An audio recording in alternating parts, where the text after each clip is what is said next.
Bismillahirrahmanirrahim. Assalamualaikum warahmatullahi wabarakatuh.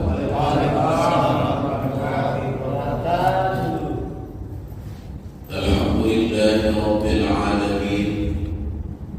Wa bihi nasta'in ala umuri dunya wa din. Ashhadu an la ilaha illallah wa ashhadu anna Muhammadan abduhu wa rasuluh. Allahumma salli wa sallim ala sayyidina Muhammad wa ala ali sayyidina Muhammad. Pertama sekali puji syukur alhamdulillah kita ucapkan kepada Allah Subhanahu wa taala yang masih memberikan kesehatan kesempatan pada malam hari ini kita bisa berkumpul bersilaturahim dalam majelis ini. Mudah-mudahan senantiasa Allah berikan kesehatan dan majelis ini mendapatkan barokah dari Allah Subhanahu wa taala. Kemudian salawat dan salam kepada Nabi kita Muhammad sallallahu alaihi wasallam selaku syafaat beliau yang sangat kita harapkan di hari kemudian. Allahumma salli wa sallim ala sayyidina Muhammad wa ala ali sayyidina Muhammad. Bapak Ibu, para jemaah sekalian yang dirahmati oleh Allah Subhanahu wa taala. Baiklah Bapak Ibu, hadirin wal hadirat yang dirahmati oleh Allah Subhanahu wa taala. Kembali pada malam hari ini kita lanjutkan pengajian kita tentang rukun-rukun ibadah salat, dan kemudian kita lanjutkan pada kalimat wa sunna fi tasyahhudi akhirin doa. Disunnahkan ketika melakukan tasyahud akhir membaca doa. Wa amma tasyahudul awwal fa yukrahu fihi doa. Adapun untuk tasyahud awal maka makruh hukumnya berdoa di sana libinaihi ala takhfifi, karena tasyahud awal dianjurkan untuk melakukannya dengan ringan atau dalam waktu yang tidak terlalu lama. Jadi Bapak Ibu, ada satu kesunahan ketika kita tasyahud akhir kemudian membaca bacaan tasyahud akhir sampai pada kalimat bil alamina innaka hamidum majid. Setelah itu sunnah doa, sunnah berdoa setelah kalimat bil alamina innaka hamidum majid. Fayada'u hina idin wa maksuruhu afdalu. Kemudian doa yang maksur. Apa maksudnya doa yang maksur? Maksur itu adalah segala sesuatu yang datang dari Nabi kita Muhammad sallallahu alaihi wasallam yang pernah dilakukan oleh Nabi kita Muhammad. Contoh, ada zikir, ada doa, ada wirid yang maksur, berarti pernah dibaca oleh Nabi kita. Zikirnya pernah dibaca oleh beliau, kemudian wiridnya pernah dibaca oleh beliau, doa-doanya pun pernah dibaca oleh beliau. Maka semua doa, zikir, kemudian wirid yang datangnya dari Nabi, maka disebutlah itu maksur, ya, sumbernya dan diambil dari Nabi kita Muhammad sallallahu alaihi wasallam. Karena ada doa itu bukan dari Nabi, ya, terkadang ada dari sahabat, kemudian ada dari para ulama-ulama kita, atau mungkin kita sendiri yang membuat susunan-susunan kalimat dalam bentuk doa. Dan kemudian ini yang paling utama, mengambil dari apa yang dilakukan oleh Nabi kita Muhammad sallallahu alaihi wasallam. Di sini Bapak Ibu ada 3 doa yang pernah dilakukan dan dibaca oleh Nabi kita Muhammad. Yang pertama, doa yang berisi tentang meminta perlindungan kepada Allah dari siksa kubur, kemudian siksa api neraka, berlindung dari fitnah orang yang hidup dan orang yang sudah mati, kemudian berlindung dari fitnah Al-Masihid Dajjal. Nah, ini satu doa. Kemudian doa yang kedua, ini doa meminta ampunan kepada Allah. Allahumma ghfirli ma qaddamtu wa ma asraftu, terus sampai akhir. Dan doa yang ketiga, Allahumma inni zalamtu nafsi zulman katsiran kabira. Dari 3 doa ini boleh kita pilih, tapi menurut saya yang paling mudah doa yang pertama.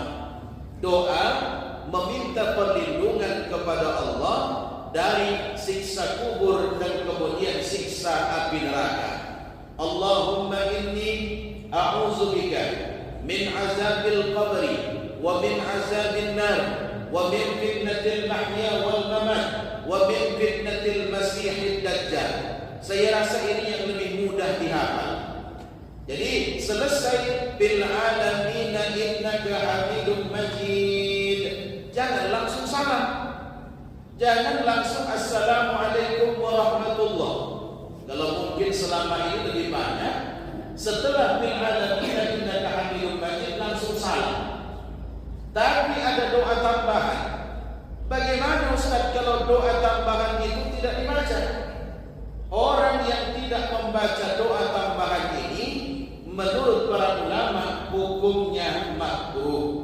Berarti doa ini makruh ditinggalkan. Siapa yang meninggalkan doa ini sampai bil alamin innaka hamidum majid langsung salam, berarti sholatnya masih makruh. Maksudnya berkurang nilai pahalanya. Supaya sempurna bagaimana? Tambahinlah dengan doa ini. Allahumma inni a'udzubika min azabil qabri wa min azabil nar wa min fitnatil mahya wal mamat wa min fitnatil masihid dajjal. Karena ada satu penjelasan ulama, ya. Ini ada seorang ulama yang mengatakan, yaitu Imam At-Tawus rahimahullahu ta'ala, amara ibnahu bi'adati sholati hina lam yad'u bihadha du'a. Imam Tawus ketika anak beliau tidak membaca doa ini, maka anak itu diperintahkan oleh Imam Tawus untuk mengulang kembali sholatnya. Ini menunjukkan saking pentingnya doa ini, ya. Sampai-sampai anak beliau yang sholat kemudian tidak membaca doa ini, beliau perintahkan supaya diulang sholatnya. Apakah memang ini diajarkan oleh Nabi? Ya, benar. Ada riwayat Abu Hurairah, "Idza faragha ahadukum min at-tashahhudil akhir, bal yata'awwaz billah." Siapa yang selesai dari tasyahud akhir, maka hendaklah ia berlindung kepada Allah min arba'in, dari 4 macam. Nah, ini hadis Nabi. Siapapun yang selesai dari tasyahud akhirnya, maka berlindunglah ia kepada Allah dari 4 macam. Yang pertama, min azabi jahannam, dari siksa neraka jahannam. Wa min azabil qabri, kemudian yang kedua dari siksa kubur. Wa min fitnatil mahya wal mamati, kemudian dari fitnah orang yang hidup dan orang yang mati. Wa min fitnatil masihid dajjal, kemudian fitnah al-masihid dajjal.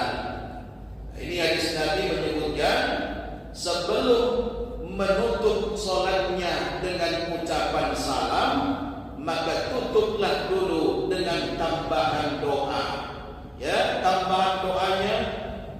berlindung kepada Allah yang pertama dari neraka Jahannam, ya, dari neraka min azabi Jahannam wa min azabil qabri, kemudian azab kubur.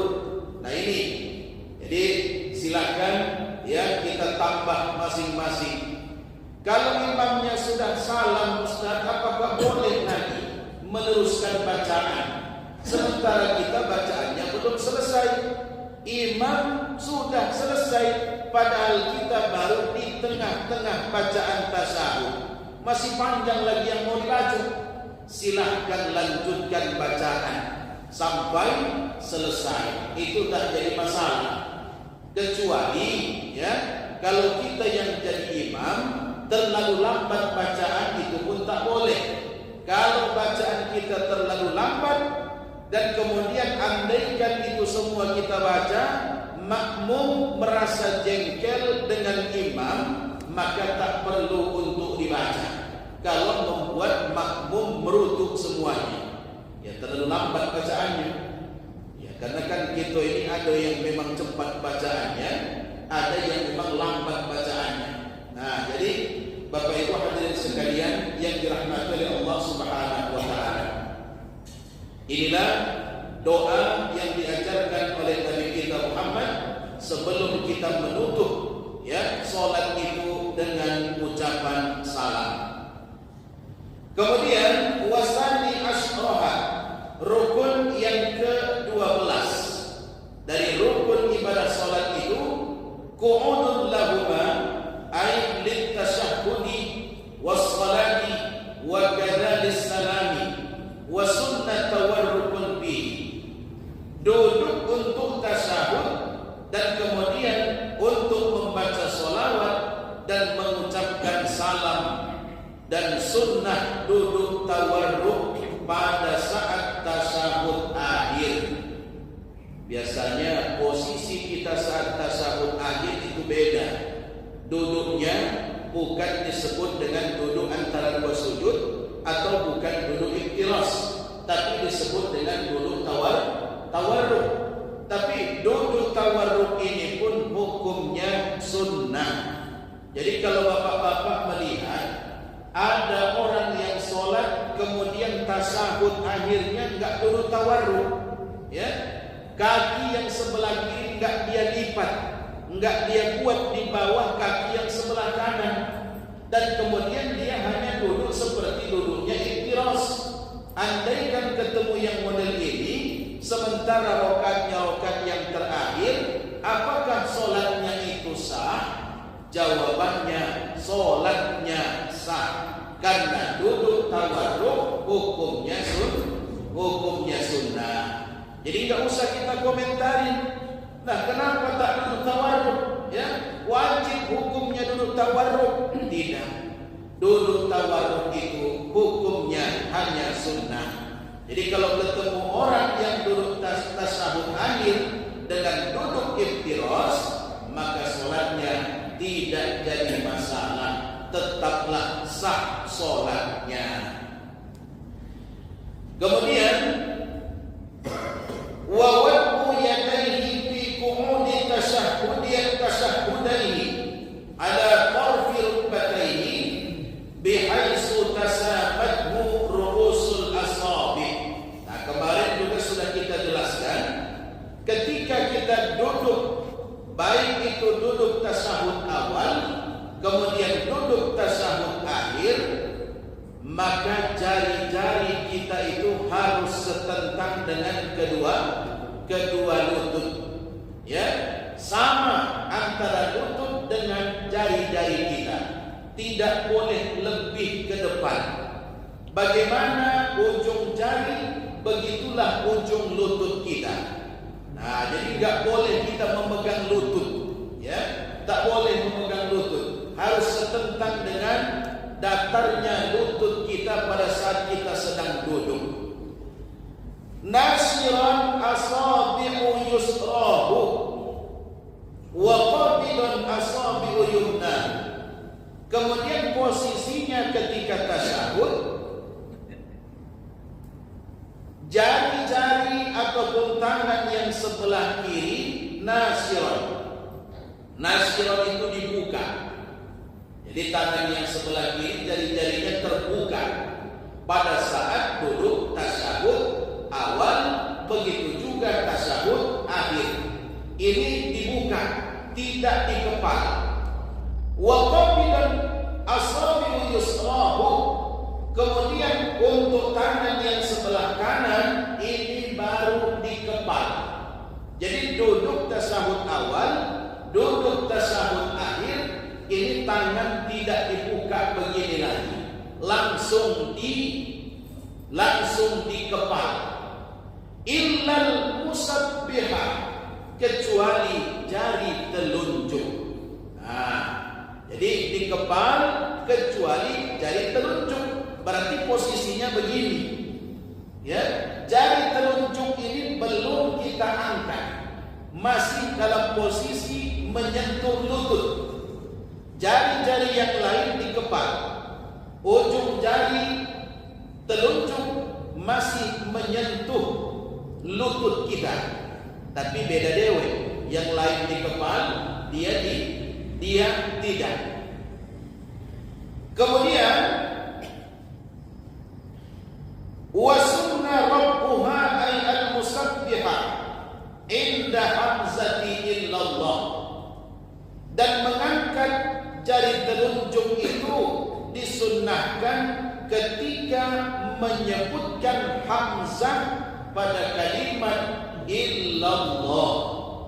Ya, asyhadu an la ilaha illallah. Pada saat menyebut illallah inilah kalimat illallah menunjukkan jari telunjuk diangkat. Jadi mengangkat jari telunjuk bukan dari asyhadu. Ada terkadang dari asyhadu pas sudah diangkat jari telunjuk. Asyhadu an la ilaha illallah sudah diangkat jari telunjuk, ya. Ada malah yang dari at-tahiyatul sudah diangkat. At-tahiyatul sudah diangkat jari telunjuk. Yang benar yang mana? Yang benar itu mengangkat jari telunjuk pada saat ucapan illallah. Kenapa harus pada kalimat illallah? Ini tujuannya adalah isbatul wahdaniyah, menunjukkan dan menetapkan bahwa Allah itu benar-benar Maha Esa. Ya, makanya dibuat kodenya, ya. Illallah, bukan dua jari model ini, ya. Bukan dua jari model ini yang diangkat, tapi hanya satu jari. Terus kenapa jarinya harus jari telunjuk? Apakah boleh jari yang lain? Kita buat ibu jari. Asyhadu an la ilaha illallah, ya. Atau mungkin jari kelingking yang kita angkat. Asyhadu an la ilaha illallah. Apakah memang harus yang satu jari ini saja? Untuk tasyahud memang jarinya hanya jari telunjuk yang sebelah kanan. Andaikan tangan orang terpotong jarinya, tidak ada jari-jarinya, maka dia cukup sekedar isyarat saja, seolah-olah mengangkat jari, ya, jari telunjuknya, walaupun tidak ada yang diangkat, tapi seolah-olah dia mengangkat jari telunjuk. Andaikan tangannya terpotong juga, ya, apakah bisa digantikan dengan tangan yang sebelah kiri? Untuk ketika tasyahud dalam sholat, tangan yang sebelah kiri tidak bisa menggantikan tangan yang sebelah kanan. Walaupun tangan kanan sudah terpotong, tidak bisa digantikan dengan tangan yang sebelah kiri. Asyhadu an la ilaha illallah, tidak bisa. Walaupun tangan kanan sudah terpotong. Jadi cukup dia makrifatkan saja, dia bayangkan saja bahwa dia mengangkat jari telunjuk. Kenapa harus jari telunjuk yang sebelah kanan? Karena inilah satu-satunya jari tangan kita yang mempunyai urat nadi yang langsung berhubungan kepada hati kita. Maka pada saat illallah, supaya hati kita menanamkan, ya, Allah itu benar Cuman jari ini yang ada. Makanya para ulama mengatakan sunnah menggerak-gerakkan jari telunjuk pada saat berdoa. Ya, saat berdoa, ketika kita berdoa mengangkat tangan begini, ini sunnah menggerak-gerakkan jari telunjuk. Ya, sunnah menggerak-gerakkannya. Ini biasa dipakai di lingkungan orang-orang yang thariqah. Orang-orang yang suluk, orang-orang yang thariqah biasanya pakai ini. Tapi kalau untuk kita di lingkungan umum, ya, ini jarang dipakai karena bisa menimbulkan pertanyaan dan fitnah dari orang lain. Aku pula ustaz goyang-goyang dari telunjuknya baik kan itu. Jadi makanya tidak kita pakai terkadang, walaupun ada kesunahannya, melihat situasi dan kondisinya. Kemudian pada saat mengangkat jari telunjuk, illallah, ini cukup diangkat saja. Dalam mazhab Syafi'i cukup diangkat, ya, cukup diangkat saja. Boleh lurus begini, boleh agak naik sedikit, boleh juga agak menunduk sedikit, ya. Apakah boleh digoyang-goyang? Ya, diputar-putar. Karena ada juga sebagian yang model itu. Ya, ketika dia sholat kemudian diputar-putar ini, itu jari. Iya kan? Karena tadi tujuannya apa? Supaya khusyuk. Ada urat nadi yang berhubungan ke hati. Memang benar ada pendapat menggoyang-goyangkan jari telunjuk, tapi itu bukan mazhab Asy-Syafi'i. Dalam mazhab Syafi'i, menggoyang-goyangkan jari telunjuk ketika illallah hukumnya makruh. Jadi enggak usah kita goyang-goyang. Ya, saya takut nanti kalau bapak-bapak sholat apalagi di rumah datang cucunya, ngaku pula datuk nih goyang-goyang jari tangan, kata dia kan? Atau mungkin ada kucing peliharaannya, diterkamnya kan? Memang ada, ya. Pendapat yang mengatakan digoyang jari telunjuk ini ada. Tapi untuk dalam mazhab Asy-Syafi'i, karena itu yang kita ikuti, tidak disunnahkan menggerak-gerakkan jari telunjuk pada saat tasyahud awal dan tasyahud akhir. Hukumnya apa? Hukumnya makruh. Nah, jadi tidak usah kita gerak-gerakkan. Walaupun mungkin kawan di sebelah kita menggerak-gerakkan, kita tak usah ikut menggerak-gerakkannya. Ya. Nah, kemudian wa sunnah nazrul ilaiha, pada saat kita mengangkat jari telunjuk tadi, ini sunnah melihat ke jari telunjuk. Sunnah kita pandang, asyhadu an la ilaha illallah, maka kita arahkan pandangan ke jari telunjuk. Apa hukumnya? Sunnah. Dalam hati kita apa? Allah benar-benar Maha Esa. Allah benar-benar Maha Esa. Laisa kamitslihi syai'un. Tidak ada satu pun yang sama dengan Allah Subhanahu wa ta'ala. Jadi sunnah kita memandang jari telunjuk kita, ya, tapi tak usah lama-lama. Kita pandang sebentar itu, kemudian kembali lagi memandang ke tempat sujud. Pada saat illallah itu saja, asyhadu an la ilaha illallah, kita pandang, ya. Wa asyhadu anna Muhammadar Rasulullah, kembali lagi pandangan ke tempat sujud. Tak ada lama-lama dah pandang itu. Ya. Jadi itu merupakan satu kesunahan.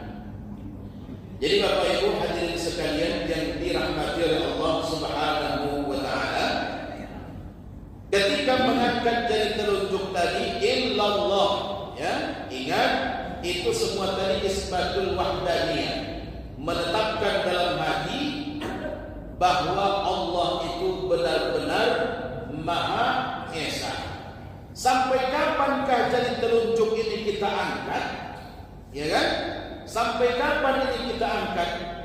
Wa idamatuhu ay ar-raf'u fala yadauha bal tabqi marfu'atan ila al-qiyami aw as-salami. Ketika mengangkat jari telunjuk, maka teruslah jari telunjuk ini diangkat, jangan meletakkannya, bahkan sampai dia bangkit, ya, hampir marfu'atan ilal qiyam, diangkat sampai dia akan berdiri ke rakaat yang berikutnya untuk tasyahud awal, atau sampai ucapan salam diucapkan. Nah, berarti jari telunjuk ini kita turunkan ketika kita mau beranjak ke rakaat yang berikutnya. Ya, tentunya ini pun kan sudah kita turunkan. Selesai kita bacaan tasyahud awal, kita naik untuk rakaat berikutnya. Tentunya ini tidak lagi kita buat seperti ini. Kita turunkan baru naik untuk rakaat berikutnya. Kemudian untuk tasyahud akhir sampai ucapan salam.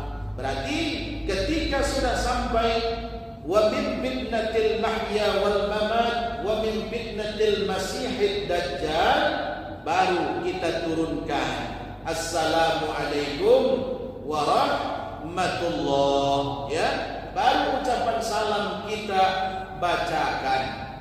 Dan ucapan salam ini merupakan rukun yang ketiga, yang ke-13. Salam yang mana? Taslimatun ula, salam yang pertama. Salam yang pertama. Wa aqalluha assalamu alaikum, dan sekurang-kurang ucapan salam itu assalamu alaikum. Jadi ucapan salam yang simpel dan sudah sempurna itu dengan kalimat assalamu alaikum. Berarti seorang yang sholat itu boleh menoleh ke kanan ketika assalamu alaikum sudah sempurna. Tidak boleh model ini. Assalamualaikum warahmatullahi, assalamualaikum warahmatullahi. Tidak boleh. Karena sholat itu berakhir ketika ucapan salam selesai. Kalau kita sudah menoleh ke kanan ke kiri, ke kananlah dulu kita buat Assalamualaikum warahmatullahi, belum selesai sempurna salam, berarti kita menoleh ke kanan itu masih dalam keadaan sholat. Berarti sudah makruh di sana. Ya, makanya ketika menoleh wajah kita itu ketika ucapan salam sudah sempurna.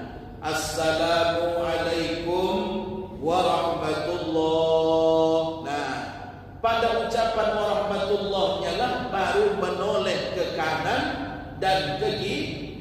Selesai ke kanan, maka kita hadapkan wajah kembali ke depan. Assalamualaikum warahmatullah. Nah, jangan secepat mungkin. Jadi ada jedanya, ada tumakninahnya. Nah, makanya bapak-bapak, ibu-ibu, hadirin sekalian, ucapan salam yang paling simpel adalah assalamu alaikum. Jadi terkadang ucapan salam ini sudah sering kita rubah-rubah, ya, sudah sering kita rubah-rubah. Contoh, karena kebiasaan masuk ke rumah orang, bertamu ke rumah orang, ketuk pintu, assalamualaikum, ya kan? Assalamualaikum katanya. Nah, bukan lagi assalamu, bukan lagi assalamualaikum ucapannya, assalamualaikum, ya, assalamualaikum. Yang di dalam pun jawab kum salam katanya, ya, kum salam. Nah, kenapa sudah terbiasa? Ya, makanya coba kita, ya, mengucapkan salam tidak mengikuti apa yang biasa dibuat orang. Kalau mau yang ringkas, assalamualaikum. Nah, yang jawab pun waalaikumsalam. Nah, waalaikumsalam, bukan assalamualaikum, ya kan? Nah, bukan kum salam juga untuk menjawabnya. Fala yakfi salamun alaikum, tidak boleh dan tidak cukup kalau ucapan salam dalam sholat dengan ucapan salamun alaikum. Jadi kalau ucapannya bukan assalamualaikum, contoh salamun alaikum warahmatullah, salamun alaikum warahmatullah, padahal kalimatnya mirip, cuman tidak pakai alif lam baik. Yang seperti ini fala yakfi, tidak cukup dan tidak dianggap sah ketika mengucapkan salam dengan kalimat salamnya menggunakan isim nakirah atau kata yang bersifat umum. Jadi enggak boleh dirubah, alif lamnya kita hilangkan menjadi salamun alaikum warahmatullah, enggak bisa. Nah, jadi kalau kita mengucapkan salamnya harus menggunakan alif lam. Kemudian tidak boleh assalamu alaika, assalamu alaihi, assalamu alaihim, itu pun tak boleh. Domir kumnya itu dirubah. Assalamu alaihim warahmatullah, assalamu alaihim warahmatullah, atau assalamu alaika warahmatullah, itu pun tak boleh. Jadi kalau ada yang dirubah domirnya, ini sudah membuat ucapan salam itu tidak sah, menjadi penutup dalam ibadah penutup dalam ibadah sholat. Jadi assalamu alaika tak boleh, assalamu alaina tidak boleh. Bagaimana kalau ada orang yang melakukan ini? Bal tabtulu bihi shalah, salatnya menjadi batal. Jadi kalau ada yang ucapin salam dari tadi, assalamu alayka, assalamu alaihim, assalamu alaikunna, kemudian salamun alaikum, ya, salatnya menjadi batal. Ya, tapi saya yakin tidak ada yang berubah-ubah itu, ya Pak, ya. Tidak ada yang berubah-ubah itu. Ya, cuman terkadang pada saat berdoa baik, ketika berdoa, menutup doa, ketika kita selesai doa sholat ataupun doa-doa yang lain, di sini terkadang banyak orang yang merubahnya. Ya, contoh ditutup dengan kalimat wassalamun alal mursalin, ya kan? Terkadang ada yang membuatnya pakai alif lam, dan kemudian sudah pakai alif lam, pakai tanwin pula. Wassalamun alal mursalin, ya, wassalamun alal mursalin, walhamdulillahi rabbil alamin. Kedengaran sama baik, tapi itu sudah beda. Satu pakai alif lam, satu tidak memakai alif lam.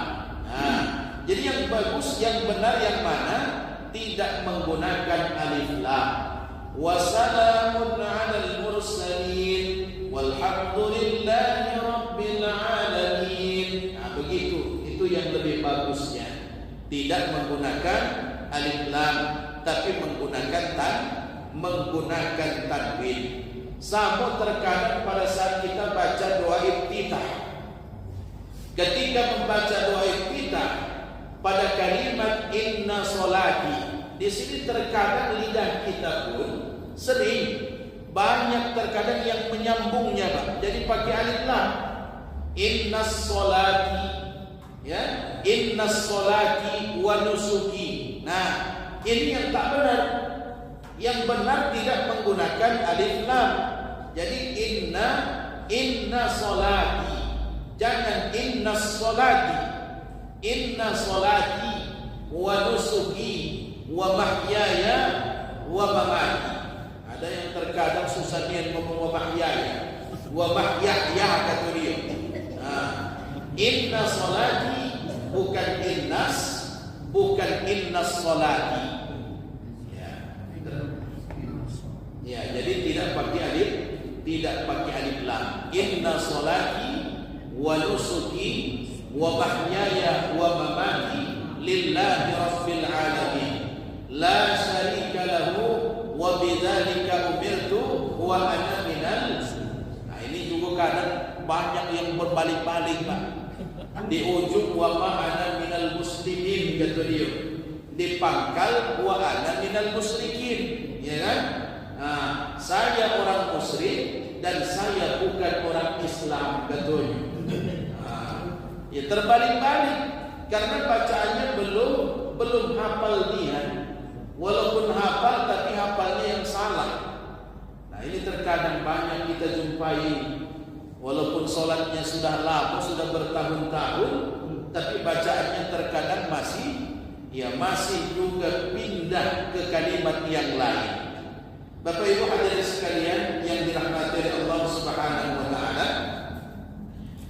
Kemudian wa sunnah an yaqrana kullan min at-taslimataini bi rahmatillah. Sunnah menyertakan setiap ucapan salam itu dengan kalimat wa rahmatullah. Itu hukumnya sunnah. Andaikan ada orang yang sholat assalamu alaikum, assalamu alaikum, itu sudah sah sholatnya.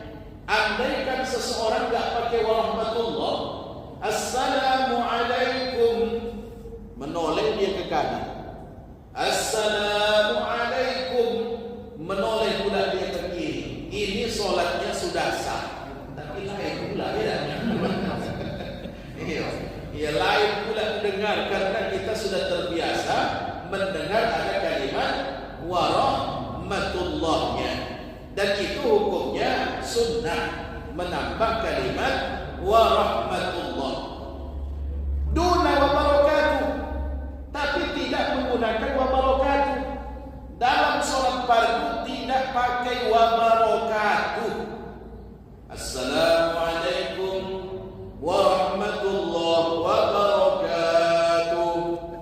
Assalamualaikum warahmatullahi wabarakatuh. Nah, itu tidak disunnahkan, ya, tidak disunnahkan memakai wabarakatuh bi ghairil janazah, kecuali pada sholat jenazah. Kalau sholat jenazah sunnah pakai wabarakatuh. Ya mungkin ada kita dengar ketika sholat jenazah yang pakai wabarakatuh. Jadi ketika salam selesai takbir yang keempat pada sholat jenazah, assalamualaikum warahmatullahi wabarakatuh, boleh, tapi suaranya tidak usah dikuatkan, dipelankan saja. Nah, jadi boleh ditambah ketika sholat jenazah. Tapi ketika sholat fardu tidak dianjurkan untuk menambah wabarakatuh. Nah, jadi cukup sampai warahmatullah saja tanpa wabarakatuh. Nah, ya terkadang gara-gara salam ini pun banyak juga terkadang yang bertentangan. Ya di kampung kami biasa itu Pak dulu. Ketika seseorang mengucapkan salam, ada yang ucapan salamnya begini, assalamualaikum warahmatullahi ta'ala wabarakatuh, katanya. Jadi dijawab sama yang tidak setuju, waalaikumsalam tanpa ta'ala wabarakatuh, katanya pula. Jadi ditambah ta'alanya, padahal sebetulnya tak masalah. Ta'ala itu kan menunjukkan Allah Maha Tinggi, tapi tidak biasa dilakukan. Dan ucapan salam yang dari Nabi pun tidak menggunakan ta'ala. Jadi cukuplah assalamualaikum warahmatullahi wabarakatuh. Kemudian selesai salam ke kanan ke kiri, maka kita pun mengusap wajah. Apakah mengusap wajah pakai dua tangan? Mengusap wajah selesai sholat itu cukup menggunakan satu tangan, tangan yang sebelah kanan saja, sambil membaca Asyhadu an la ilaha illa huwar rahmanur rahim. Allahumma azhib 'anil hamma wal hazan. Itu bacaan ketika mengusap wajah selesai sholat. Kalau berdoa, mengusap wajah itu pakai dua tangan. Selesai berdoa, wassalamun alal mursalin walhamdulillahi rabbil alamin. Tapi untuk selesai sholat cukup menggunakan tangan yang sebelah kanan saja. Doanya tadi, asyhadu an la ilaha illa huwar rahmanur rahim. Allahumma azhib 'anil hamma wal hazan. Jadi bukan alhamdulillah bacaannya. Ada terkadang aku yang dibaca ketika mengusap wajah. Alhamdulillah, sholat sudah selesai Ustaz. Jadi ada doanya. Asyhadu an la ilaha illa huwar rahmanur rahim. Allahumma ajhib 'anil hamma wal hazan. Itu doanya. Supaya apa? Supaya Allah hilangkan kesedihan dan duka cita dari dalam kehidupan kita. Makanya selesai sholat, mengusap wajah, kita amalkan doa itu bersama-sama. Bapak Ibu hadirin sekalian yang dirahmati oleh Allah, karena waktu Isya sudah masuk, maka cukup sampai di sini yang bisa saya sampaikan. Mudah-mudahan